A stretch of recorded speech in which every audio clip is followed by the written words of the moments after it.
अष्टम भाव पे। अष्टम भाव जो है मंगल अर्थात शत्रु की राशि को देख रहे हैं, तो यहाँ पे थोड़ी सी झंझट से तो झंझट प्राप्त करेगा। सुखों में क्या कहते हैं त्रुटि आएगी, समस्या होगी, सुखों में कमी आएगी। जो भी घर वाहन मकान का जो सुख होता है, चूँकि ये सुखेश कहा गया है चौथे घर को, तो सुख में कमी आएगी ही आएगी। यदि सुखेश में 4 नंबर गिनती लिखी तो वहाँ बुध बैठे हैं। तो अब ऐसी बात यहाँ अगर आगे देखें तो भूमि मकान में भी कहीं न कहीं कमी रहेगी। सुख शक्ति तो मिलेगी, एक पक्ष में सुख शक्ति मिलेगी, लेकिन दूसरे पक्ष में खासकर शत्रु पक्ष को लेकर के अशांति भी बनी रहेगी। और भाई बहन के संबंध में थोड़ा न थोड़ा कहीं न कहीं कुछ मनमुटाव और संबंधों में विकृति जरूर आएगी। वातावरण इस तरह से होते हुए भी कहीं न कहीं बुध जो है अपनी बुद्धि और विवेक से लोगों को बनाए रखता है। अपने स्थान से पराक्रम और परिश्रम की सफलता तो पाएगा ही, साथ ही इसकी जो दृष्टि है 7वीं दृष्टि पिता और राज्य के घर को देख रहा है। विभाग कर्म कर्मेश हैं, कर्म को देख रहा है। और मित्र जो हैं इनके शनि की मकर राशि को देख रहे हैं, इसलिए बुध विवेक ग्राही है और इस कारण से विवेक शक्ति के द्वारा परिश्रम योग से पिता व्यापार और राज समाज में सफलता भी पाएगा और उच्च कोटि की सफलता पाएगा। जहाँ यहाँ कमी होगी वहीं दूसरी चीज़, यदि यह परिश्रम करता है जातक तो अपने परिश्रम के बल पर सब कुछ बना पाएगा। अब बात कर लें यहाँ पर बुध यदि आपकी कुंडली में पंचम भाव में बैठे हैं, बुध आपके पंचम में आ गए। पंचम अर्थात सूर्य का घर। अब सूर्य के घर में बुध बैठ गए। अब थोड़ी चीज़ यहाँ पर डिग्री वाइज भी चीज़ों को देखना और समझना पड़ेगा कि इतनी कहीं बुध वहाँ अस्त तो नहीं हो रहे हैं। अगर अस्त नहीं है, स्थितियाँ ठीक हैं, तो यहाँ पर बुध बड़े अच्छे प्रभावी होंगे। चूँकि त्रिकोण है, त्रिकोण जो है विद्या स्थान और मित्र की जो राशि है सूर्य की राशि में बैठे हैं, और दूसरी चीज़ शत्रु स्थानपति हैं, तो दोस्त तो लगेगा, लेकिन विद्या और संतान पक्ष में कहीं ना कहीं सुख प्राप्त तो करेगा ही करेगा, लेकिन कहीं न कहीं छोटी मोटी परेशानियां जीवन में लगी रहती हैं। बुध जो है विवेकग्राही है और साथ ही अपने विवेक से और विद्या स्थान में बैठा है, इसलिए परिश्रम और शक्ति के योग पर विद्या बुद्धि से विशेष सफलता प्राप्त करता है ऐसा जातक। अब यदि बात कर लें तो ऐसे जातकों की जो वाणी होती है बड़े चतुर होते हैं, ये बड़े चालाकी से बातों को बड़ा, जिसको कहते हैं ना कि बहुत फंसाने वाली या लुभावनी वाली बात करते हैं ऐसे जातक।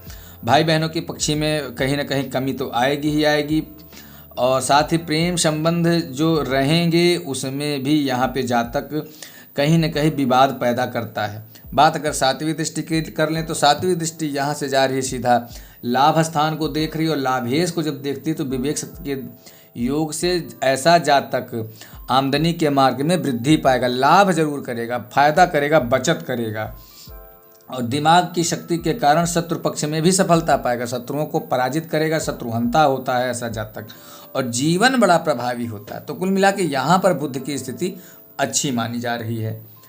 अब बात यदि कर लें तो यदि बुध आपके षष्ठम भाव में आ गए, षष्ठम का दोष है, यहाँ बुध उच्च के भी होते हैं, रोग ऋण और शत्रु का घर है, और षष्ठम भाव में स्वयं की राशि में बुध यदि बैठ गए और उच्च होकर के बैठ गए तो शत्रु पक्ष में बड़ा भारी प्रभाव, विजय प्राप्त करेगा। शत्रुओं को तो अपनी वाणी से, इसको लड़ने झगड़ने की जरूरत ही नहीं है, ऐसे जातक बुध अपनी वाणी से ही शत्रुओं को परास्त कर देगा।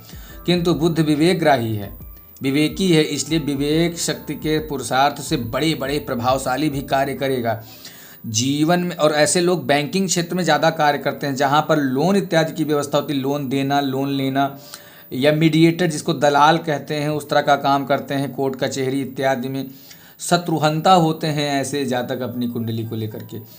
साथ ही ये चूँकि जो दोष है षष्ठम का है, तो भाई बहन के पक्ष में थोड़ा थोड़ा विरोध जरूर रहेगा, पराक्रम से, लेकिन कहीं न कहीं ऐसा जातक को रोग जरूर देता है, शारीरिक ऐसा ये समझ लीजिए कि जैसे कुछ जातकों को यहाँ पे अगर यदि बुध मार्केस बन जाता है तो ऐसे हैं जैसे पुलिस महकमे में या IPS में या आर्मी वगैरह में इत्यादि में ये सब जातक जाते हैं तो वहाँ पे अच्छा कार्य करते हैं, वहाँ से धन लाभ इनको होता है। विवेकी बुध जो है 7वीं दृष्टि यहाँ से जा रही है पराक्रम भाव में, तो अपने स्वयं की राशि को देख रहा है, इसलिए विवेक शक्ति के द्वारा पुरुषार्थ और कर्म में सफलता भी पाएगा। भाई बहन का संयोग का भी लाभ प्राप्त होगा।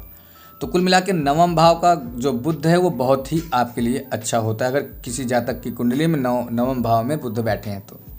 अब बात कर लें आपकी कुंडली में यदि बुध बैठ अपने जीवन में बाहरी स्थान में नीच का होकर के गुरु की मीन राशि में बैठ गया है तो खर्च के मार्ग में कुछ परेशानी रहेगी। खर्च करने मतलब कंजूस होते हैं ऐसे जातक, और खर्च तो बिल्कुल नहीं करेगा। संबंधों में, रिश्तेदारियों में इनकी बड़ी नीरसता रहती है। अपने जीवन में एकाकी जीवन जीने का कुछ प्रयास करते हैं। सुख सुविधाओं में कहीं ना कहीं कमी रहती है। भाई बहनों से इनकी पटरी नहीं जमेगी। पुरुषार्थ कर्म के मार्ग में ऐसे जातक की कमजोरी भी रहेगी। ये अकर्मण्य टाइप के हो जाते हैं, काम करने में मन नहीं लगता, आलस्य में कूट कूट के भर जाता है। शत्रु स्थानपति होने के कारण इसका दोष भी लग रहा है, तो कुछ झगड़े झंझटों के मार्ग द्वारा इनको हानि और परेशानी उठानी पड़ती है। यदि इनकी बात करें सात्विक दृष्टि की, तो सात्विक दृष्टि यहाँ उच्च की अपने ही घर को षष्ठम को देख रहे हैं, तो स्वयं अपनी कन्या राशि को देख रहा है। तो बुध स्वभाव से विवेकी है, इसलिए विवेक शक्ति के द्वारा, अपनी युक्तियों के द्वारा शत्रु पक्षों को प्रभावी करेगा और धैर्य पूर्वक विजय को प्राप्त को पाएगा। ऐसे लोग थोड़ा सा, जिसको गाँव में की भाषा में कह लीजिए, अपनी भाषा में कहते हैं, बड़े चुप्पा टाइप के होते हैं। बड़े मतलब इनके अंदर बहुत कुछ चलता रहता है लेकिन किसी से कहते नहीं। ऐसे जातक अपने जीवन में बड़े ही गुप्त टाइप के होते हैं और अचानक से विस्फोट जैसा करते हैं और लोगों को प्रभावित कर देते हैं। तो ये रहा आज आपकी कुंडली में, मेष लग्न की कुंडली में बुध की सभी 12 राशियों या 12 भावों में बुध का प्रभाव। अब बुध जो है आपकी कुंडली में, मैंने कहा कि बार बार हमने चर्चा की कि बुध जो है विवेकी हैं, बुद्धिमान हैं, लेकिन शत्रु और मित्र और 6, 8, 12 का जो दोष है उसके कारण ऐसी कुंडली में प्रभावी होती है। अब इस कुंडली को देख करके आप बिल्कुल ऐसा ना समझें कि अब आपकी कुंडली में ऐसा बैठा है। मान लीजिए आपकी कुंडली में बुध 10वें घर में बैठ गया या 6वें घर में बैठ गया यहाँ पर, और 6वें घर में बैठने के बाद अब आपको लगे कि बाप रे बाप, मेरी कुंडली में तो बड़ी समस्याएं हैं। तो ऐसा नहीं है। मैं यहाँ पे एक बैठने की और कुंडली जो बता रहा हूँ यहाँ पे एक बैठने की, बाकी अन्य ग्रहों, आपकी जब अपनी कुंडली का विश्लेषण आप कराते हैं तो अन्य ग्रहों की दृष्टि, अन्य ग्रहों की स्थिति और अन्य ग्रहों की चाल सब कुछ देख करके ही आपकी कुंडली प्रेडिक्ट होगी। अब आप एक ग्रह को ये समझने और सीखने के लिए चर्चाएं हो रही हैं ताकि आप सीख सकें, लेकिन हाँ, आपकी कुंडली में अगर बुध ऐसी स्थिति में है तो कहीं ना कहीं जो चीज़ें मैं बता रहा हूँ वो कहीं ना कहीं अन्य ग्रहों का भले कुछ अलग प्रभाव हो, आपकी कुंडली वो देखने में विश्लेषण होगा, लेकिन जो बुध की स्थिति है वो आपके जीवन को उस ढंग से प्रभावित जरूर करेगी। तो बुध के उपाय के लिए सबसे पहली चीज़, यदि बुध आपकी कुंडली में मारक हैं तो उनकी चीज़ों का दान करें। योग कारक हैं तो उनकी चीज़ों का ग्रहण करें, जप मंत्र इत्यादि करावें। यदि बुध आपकी कुंडली में अच्छे होकर के भी कमज़ोर स्थिति में है तो उनके रत्नों को धारण करें। तो और इसी तरह की अगर आप जानकारी बुध के विषय में उपचार चाहते हैं, बुध का उपाय चाहते हैं, तो आप दिए गए नंबरों पर कॉल कर सकते हैं। आपको निश्चित तौर पे यहाँ पे 100% संतुष्टि की गारंटी है कि आप चीज़ों को बहुत ही अगर ढंग से प्रेडिक्ट करते हैं तो आपके जीवन में निश्चित ही बदलाव जरूर आएगा। तो इन्हीं शब्दों के साथ अपनी वाणी को विराम करेंगे, फिर मिलेंगे एक नए वीडियो में। लेकिन चलते चलते आप सबसे निवेदन कि यदि आपने अभी तक चैनल को सब्सक्राइब नहीं किया तो सब्सक्राइब करें, और यदि वीडियो आपको पसंद आया हो तो लाइक ज़रूर कर दें और कमेंट बॉक्स में श्री राधा जरूर लिखें। और यदि आपको कोई समस्या है तो कमेंट बॉक्स में भी आप लिख सकते हैं, या फिर मेरे दिए गए नंबरों पर व्हाट्सएप कर सकते हैं, कॉल कर सकते हैं, टेक्स्ट मैसेज कर सकते हैं। आपको हर तरह से संतुष्टि मिलेगी। तो फिर मिलेंगे एक नए वीडियो में नए रोचक विषय को लेकर के। तब तक के लिए सभी मित्रों से श्री राधे।